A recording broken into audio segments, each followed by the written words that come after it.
Hey everyone, today I have an OKSew best bits for you. This clip is taken from the Marathon Society event in December where I added applique to the chameleon bag, and I am showing you curved top stitching. Starting on one of the straight sides, using the same settings, this time I have changed my bobbin thread to white because I'm sewing on white, and if you see any of the bobbin thread from the top, it will be less obvious if it's white on white. The gray blends in quite well with both of these colors, but for the white itself, I did feel like it was worth that swap. Taking long tails, sewing straight up this side, meeting at that corner, which we are experts at this point. Readjust if necessary, and sewing straight down here. Pivot again. Sew down the other side. We're going to come up to this point. This time I'm going to sew almost all the way to the end. Pivot, and then my first stitch back is going to be almost on top of that last stitch on the way down. And we're doing a curve, so watching your presser foot, you're watching where the needle is hitting and where this part of the presser foot is. And when you see it veer away, this time, because we're doing the concave curve, it's veering into the main part of the applique.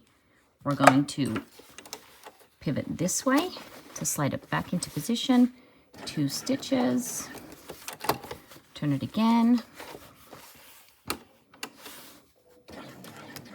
2 stitches. It's a very tight curve, so I'm just going to do 1 stitch here, turn it back around. Next stitch down, come around, and we've got mostly straight side, come around again, pivot, reaching the peak of that drip. I'm going to roll this up. I'm going to do 1 stitch across the bottom there, and pivot again almost immediately. Coming around the top again.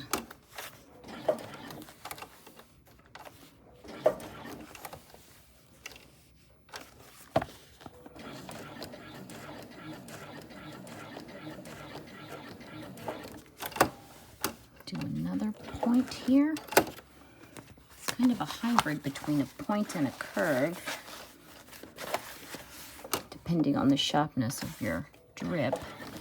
What I was going to say is something to consider if you were going to be doing the snow drip is placing that part of your applique before you sew together the main bag panels if you're using it on the chameleon bag, because it does get a little tricky with all of this here going around and around and around all of these curves. And that's part of the reason that I haven't put my stabilizer on yet. I'm going to put that on when I'm finished with all of the applique.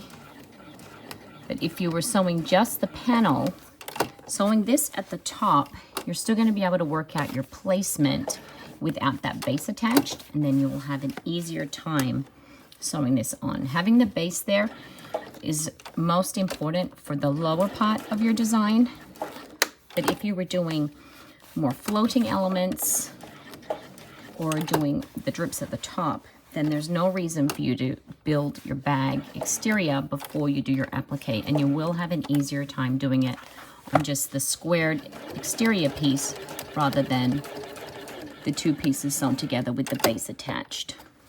And I'm going to continue around the rest of the curves, doing that same couple of stitches, keeping an eye on my presser foot to see when it starts to veer off the curve so that I know when to pivot, and keeping that bulk of the bag out of the way as much as I can as I work around.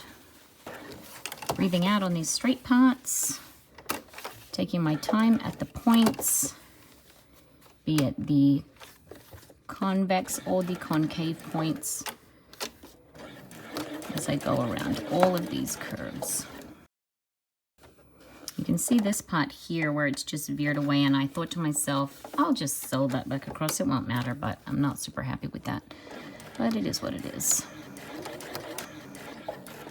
That's why keeping the consistent seam allowance and doing just a couple of stitches at a time. Repositioning the needle if you need to is key to getting a nice smooth curve when you're going around these types of silhouettes. I should have gone with my gut and repositioned that needle. I felt like it was going to be too sharp, and I was correct. So you can just see this is the one that I didn't graduate the curve quite as nicely as I would have liked to. And you can see the rest of it rolls really nicely and smoothly, but there's just like a much more squared off part there. So that's why we try to keep the nice smooth curve with the pivots, turning every couple of stitches as we need to, and keeping that even seam allowance, watching that part of our presser foot to make sure that we're getting as smooth of a curve as possible. I will have a link to the full tutorial in the description if you want to watch the rest of the tutorial for this bag pattern. Hope that helps. Thanks, everyone.